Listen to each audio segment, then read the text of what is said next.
Hey folks, so I've got an update on that case of hockey cards that sold for $3.72 million US. And that was about 5 million Canadian. And the cards were supposedly bought by Jack Arshosky. I think I'm pronouncing that right. He's a realtor in Canada here, I think out of Ontario. And anyway, they never got paid for. So here's the claim, anyway. He claimed he paid a partial amount for this stuff, but when he talked to CBC, that's Canadian Broadcasting Corporation, they called him to interview him. He said he's not sure what happened, but mentioned that when wiring large amounts of money, it can disappear into cyberspace. That's quotes, disappear into cyberspace, and take a long time to track down. Okay, whatever. Supposedly he was leaving his accountant and lawyer to deal with this. He just did bid on this stuff, and then I think claims he's out of country right now on a real estate deal of some kind. But anyway, he also said, and I quote, "I'm not sure what happened with it. Did it go to the right account or account number?" And then he said, the thing about an amount like that, it's pretty significant when it's being wired. Okay, whatever. It's kind of strange. But Chris Ivey, that's the director of the sports category at Heritage Auctions, he disputed the fellow's answer. He said, as far as I'm aware, that doesn't sound like very much of that is accurate. And I would think he's got no reason to lie. All I can say is that he never sent any form of payment for the lot. So, they're unpaid for. Now, this case of cards technically could contain up to 27 Gretzky rookies. Each Gretzky rookie in PSA 10 could theoretically sell for 1.3 million, I think it is. I think that's what the last one sold for. However, there's only 2 mint condition Gretzky rookies ever been found. I believe that's the number. I think it's just 2. The problem with those cards is they weren't printed very well.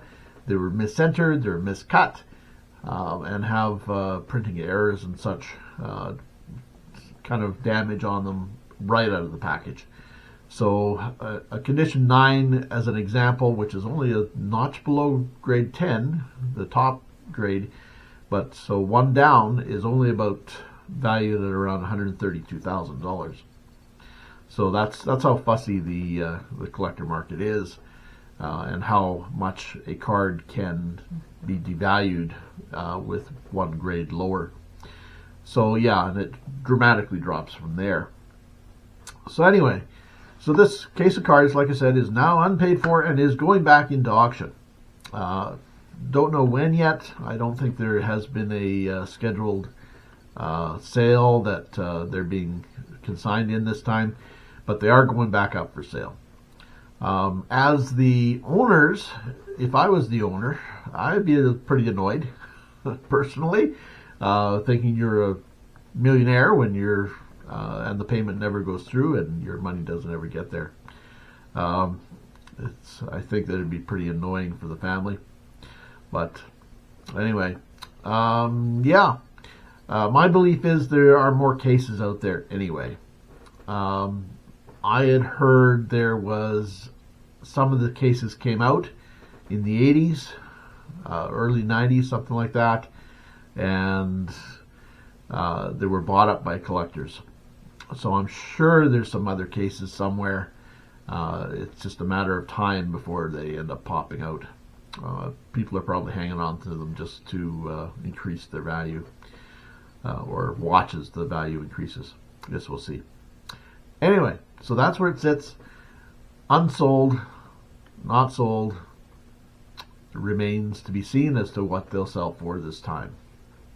So apparently, the fellow, this Mr. Arshosky, claims that he may end up bidding again when they do come up again.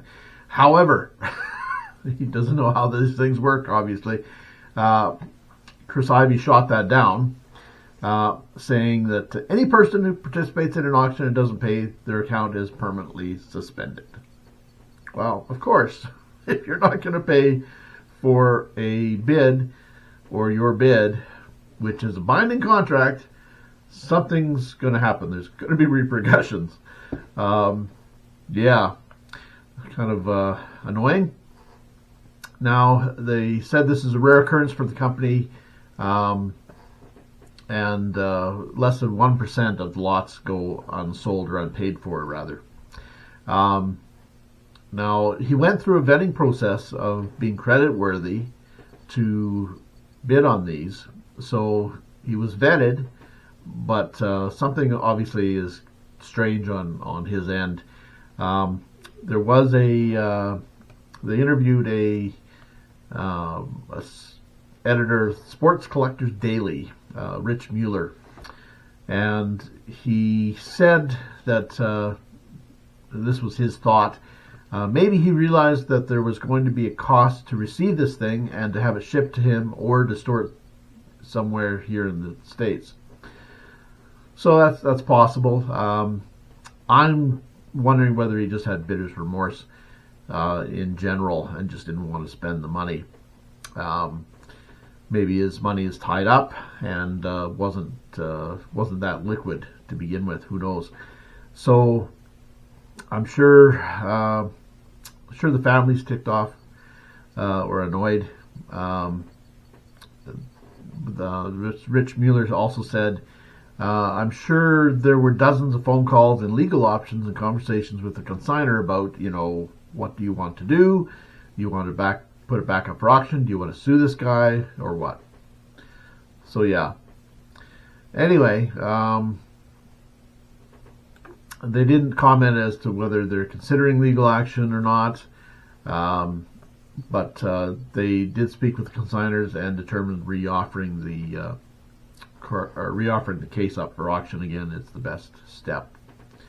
And Arshosky hasn't heard from lawyers or anything, so I guess they're maybe not pursuing it, not going to want to deal with it. Arshosky is a quote from the article. Arshosky said he didn't deal with much of the auction business once he made the final bid and was instead flying to Hong Kong on a business trip while his lawyers and accountants figured everything out. So yeah, he just left it in hands of his lawyers and accountants. So obviously he's got the business acumen and should have the financing and such. Something's off. Something seems off, definitely. So yeah. Anyway, so that's where it sits. Yeah, so not paid for. Anyway, we'll keep you updated with this, and meanwhile, check out our other videos on antiquing, picking, thrifting, scrapping, and take care.